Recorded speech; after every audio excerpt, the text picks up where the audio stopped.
How to use a Starbucks gift card on app. The very first thing you want to do is to head over to your application Starbucks.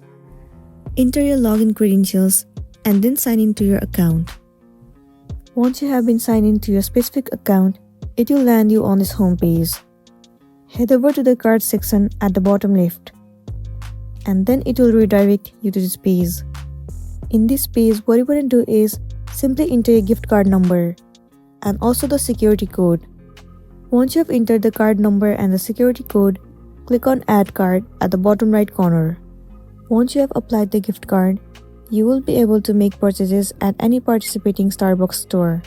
Simply present the gift card at the checkout or scan it using the Starbucks mobile app to pay for your order. You can use the gift card to buy beverages, food, or reload it for the future use. Well, if you prefer to order ahead using the Starbucks mobile app, you can also use the gift card as a form of payment. Simply select the pay option in the app and choose the gift card as your payment method. And then you will be able to make the payment. So that's it, and this is simply how you can use Starbucks gift card in the app. I really hope this video is going to be helpful for you. If it does, please make sure to like and subscribe to our channel. And thank you for watching it till the end.